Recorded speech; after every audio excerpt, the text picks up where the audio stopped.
हार कर जीतने वाले को कहते हैं बाजीगर। और कहते हैं ये भी एक कहावत है, अनहोनी को जो होनी कर दे उसी का नाम है धोनी। और धोनी ने कल के मुकाबले में अनहोनी को सच में होनी करके दिखाया। ऐसा गेम जहां पर चेन्नई सुपर किंग्स की टीम अपने घर में लगातार 3 मैचेस जीती थी, चौथे मुकाबले में जीती हुई बाजी हारी है। मार्कस स्टोइनिस ने नहीं चेन्नई को हराया है, बल्कि महेंद्र सिंह धोनी के उन फैसलों ने हराया चेन्नई को, जो शायद अगर धोनी ना करते तो चेन्नई की टीम कम से कम 20-25 रनों के बड़े अंतर से जीतती हुई नजर आती। आखिरकार वो कौन सी गलतियां रही हैं, वो कौन सी ऐसी पॉइंट्स हैं जहां पर कि महेंद्र सिंह धोनी से हो गई चूक और इनडायरेक्टली कप्तानी कर रहे हैं महेंद्र सिंह धोनी, चेन्नई सुपर किंग्स को एक और हार दिलवा बैठे। और इसका असर अब पॉइंट्स टेबल पर पड़ेगा और इसका असर साथ ही साथ प्लेऑफ्स की रेस पर पड़ने जा रहा है। और कैसे प्लेऑफ्स की जो रेस है रोमांचक हो गई है, मार्कस स्टोइनिस ने कैसे हारी बाजी को पलट दिया, ये सब कुछ आपको हम इस वीडियो में बताने वाले हैं। तो वीडियो पूरा देखिएगा, पसंद आए तो लाइक कीजिएगा, शेयर कीजिएगा दोस्तों में, और चैनल पर अगर आप पहली बार आए हैं तो क्रिक रोस्ट की फैमिली में सब्सक्राइब का बटन दबा करके अभी शामिल हो जाइएगा। और साथ ही साथ अगर आप ये वीडियो फेसबुक पर देख रहे हैं तो पेज को लाइक और फॉलो करना ना भूलिएगा। तो चलिए वीडियो को शुरू करते हैं। तो चेन्नई सुपर किंग्स के घर में वापस रिवर्स फिक्सचर खेलने के लिए आई थी लखनऊ सुपर जायंट्स, यानी लखनऊ के नवाब आए थे। और ऐसा लग रहा था कि शायद लखनऊ की टीम के खिलाफ में चेन्नई अपने घर में ट्रैक रिकॉर्ड जो इस सीजन का है उसको बरकरार रखते हुए मैच को जीत ही लेगी। हालांकि शुरुआत भी कुछ ऐसी हुई, टॉस जीत करके पहले गेंदबाजी का फैसला केएल राहुल का उस समय उल्टा पड़ता नजर आ रहा था, जब बल्लेबाजी करने के लिए उतरे शिवम दुबे और ऋतुराज गायकवाड़ एक समय पार्टनरशिप ना से बिल्ड कर रहे थे बल्कि तेजी से रन बना रहे थे। 27 गेंदों में शिवम दुबे ने 66 रन की पारी खेल दी, वहीं ऋतुराज गायकवाड़ ने 56 गेंदों में शानदार शतकीय पारी खेली और उनके करियर का यह दूसरा शतक रहा। लेकिन अंतिम में इस गेम को फिनिश करने के लिए जो जरूरत थी बल्लेबाजी में महेंद्र सिंह धोनी की, वो आए नहीं। और एक बॉल पर जब मौका मिला खेलने का तो 4 रन बना करके वो चलते बने, यानी 4 रन बना करके वापस गए और ऐसे में कुल मिलाकर 210 रन फिर भी बन गए। हालांकि जडेजा की बहुत ही धीमी पारी रही, बिल्कुल वो टी20 में कोई उनको बताया कि भाई ये टी20 नहीं ओडीआई है। 19 गेंदों में 16 रन की पारी उनकी रही और ऐसे में 210 बनाने के बाद सबको यही लग रहा था कि इस मुकाबले में जो है वो जीत तो चेन्नई की श्योर है। लेकिन जब गेम शुरू हुआ तब ये और भी जीत का प्रतिशत बढ़ता चला गया, जब सबने देखा कि डिकॉक आउट हो गए। डिकॉक के साथ साथ बल्लेबाजी कर रहे केएल राहुल भी थोड़ी देर में आउट हो गए। लेकिन उसके बाद बल्लेबाजी करने के लिए मैदान पर उतरने वाले मार्कस स्टोइनिस ने जबरदस्त तरीके की पारी खेलनी शुरू की। बाद में जाकर के आगे बढ़ते हुए वहां पर साथ देने आए निकलस पूरन, उन्होंने भी शानदार तरीके से पारी खेलते हुए 14 गेंदों में 35 रन की पारी खेल दी।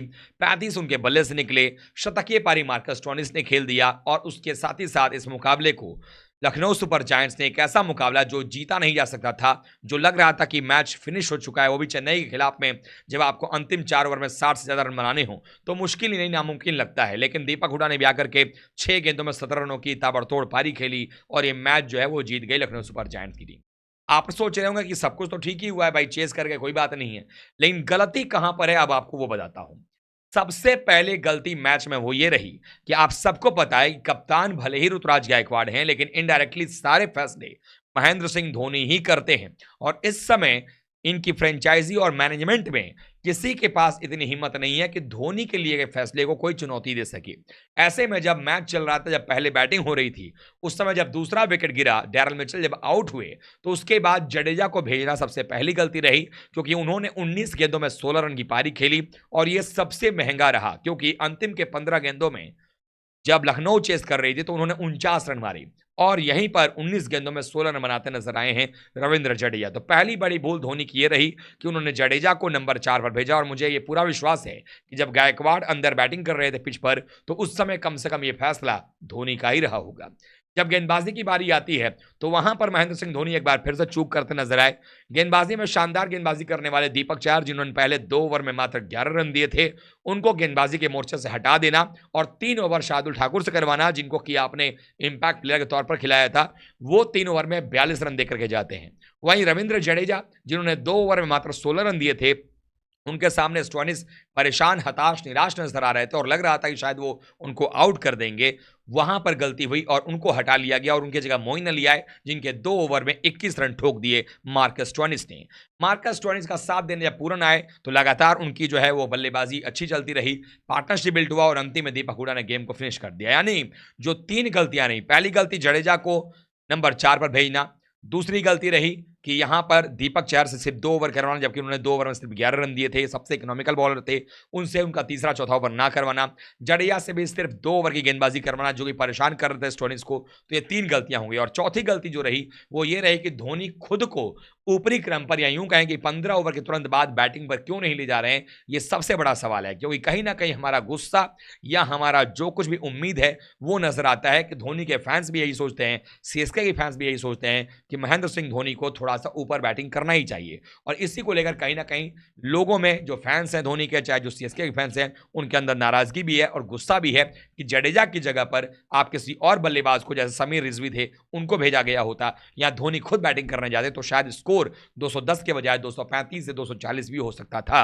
और यह भी गलती महेंद्र सिंह धोनी की ही मानी जाएगी। अब आ जाते हैं कि कैसे ये खेल बदल गया है, कैसे पॉइंट्स टेबल जो है वो पूरा चेंज होता नजर आ रहा है। मैच शुरू होने से पहले टॉप 4 में थी चेन्नई सुपर किंग्स की टीम, लेकिन मैच खत्म होने के बाद वो नंबर 5 पर है और 5 पर रहने वाली लखनऊ सुपर जायंट्स की टीम नंबर 4 पर चली गई है।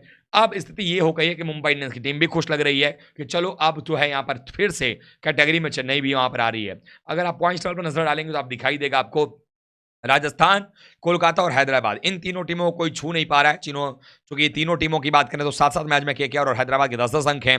राजस्थान रॉयल्स के 8 मैच में 14 अंक हैं, वो सबसे आगे है। लेकिन चौथे पोजीशन के लिए जो लड़ाई चल रही है, उसमें लड़ाई है चेन्नई, गुजरात और मुंबई के बीच में, और साथ ही साथ अगर देखा जाए तो लखनऊ के बीच में। लेकिन उसमें लखनऊ बाजी मारती नजर आ रही है, लखनऊ की टीम अच्छी लग रही है। अभी वो 8 मैच में उनके 10 अंक हो गए, चेन्नई के 8 मैच में सिर्फ 8 अंक हैं। और गुजरात की बात करें तो उनके पास 8 मैच में जो है वो इस वक्त अगर देखा जाए तो 8 अंक हैं, लेकिन मुंबई के पास भी 8 मैच में 6 अंक हैं। तो मुंबई तो पिछड़ गई है, लेकिन गुजरात और चेन्नई, अब इनको पीछे पड़ना होगा लखनऊ के। तो जिस तरीके के हालात नजर आ रहे हैं, आने वाले समय में जो अगले 2 मैचेस और होने वाले हैं, चेन्नई को अपने घर में भी मैचेस खेलने हैं, लेकिन उनको हैदराबाद से खेलना है, राजस्थान से खेलना है, मुश्किलें बड़ी हैं उनके सामने, क्योंकि चुनौती भी बड़ी नजर आ रही है। ऐसे में जो ये गलतियां हो रही हैं और इन गलतियों को अगर नहीं सुधारा जाता है और महेंद्र सिंह धोनी लगातार सिर्फ अंतिम के 5-7 बॉल खेलने के लिए मैदान पर उतरेंगे और जडेजा को ऊपर की क्रम पर बल्लेबाजी करते हुए भेजेंगे, तो इसका नुकसान सीधा तौर पर चेन्नई सुपर किंग्स को होने वाला है। तो प्रयोग की बलि चढ़ जाएगी चेन्नई सुपर किंग्स की टीम का इस बार क्वालिफिकेशन। आईपीएल के प्लेऑफ में अगर अपने आप को क्वालिफाई करवाना है तो अब कोई भी प्रयोग नहीं करना चाहिए, क्योंकि अब आपके पास अगर 210 प्लस का स्कोर है और आपके पास मुस्तफिजुर रहमान और पाथिराना जैसे गेंदबाज हैं, फिर भी अगर आप उस मैच को चेस करवा देते हो, इसका मतलब यह है कि कहीं ना कहीं रणनीति में चूक हुई है। आपने 7 गेंदबाजों का इस्तेमाल जरूर किया, लेकिन उसमें आपने 2 फ्रंटलाइन गेंदबाजों के ओवर काट करके आपने छठे और 7वें गेंदबाज की जरूरत समझी, जबकि जरूरत छठे और 7वें गेंदबाज की बिल्कुल भी नहीं थी। आपके 2 ओवर बचे रह गए दीपक चहर के, जिन्होंने 11 दिए थे, और 2 ओवर बचे रह गए जडेजा के, जिन्होंने 16 दिए थे। और ये दोनों गेंदबाज उनके बल्लेबाजों को अपनी लाइन और लेंथ से परेशान कर रहे थे। तो आखिरकार आपको क्या लगता है, क्या धोनी की चूक है या नहीं है, या आप कुछ और सोच रहे हैं? आप जरूर बताइएगा। और क्या ये धोनी की जो चूक है जिसकी वजह से ये हार मिली है चेन्नई सुपर किंग्स को, ये उनको कितना भारी पड़ने वाला है? क्या प्लेऑफ्स के क्वालिफिकेशन सिनेरियो में अभी भी चेन्नई बनी रहेगी, या आपको लगता है कि अगर ऐसी ही गलतियां चलती रहीं तो चेन्नई भी टीम जो है टॉप 4 से बाहर हो जाएगी? हालांकि लखनऊ सुपर जायंट्स के जो फैंस हैं उनके लिए अच्छी खबर है कि लखनऊ की टीम अब टॉप 4 में अभी फिलहाल तो आ चुकी है। उनको बधाई भी उनकी जीत के लिए कि उन्होंने बैक टू बैक लगातार 2 बार चेन्नई को पहले पीटा अपने घर में और फिर पीटा जाकर के उनके घर में, और उनको जो विनिंग स्ट्रीक था इस सीजन का उसको खत्म कर दिया। आप क्या सोचते हैं, आप कमेंट कर बताइएगा। वीडियो को लाइक कीजिएगा, शेयर कीजिएगा, और चैनल पर अगर आप पहली बार आए हैं तो क्रिक रोस्ट की फैमिली में सब्सक्राइब बटन दबा करके अभी शामिल हो जाइएगा। और हाँ, अगर आप ये वीडियो फेसबुक पर देख रहे हैं तो आप हमारे पेज को लाइक और फॉलो करना ना भूलिएगा। मिलते हैं किसी और वीडियो के साथ, तब तक के लिए आप सभी का बहुत बहुत धन्यवाद। थैंक यू सो मच दोस्तों।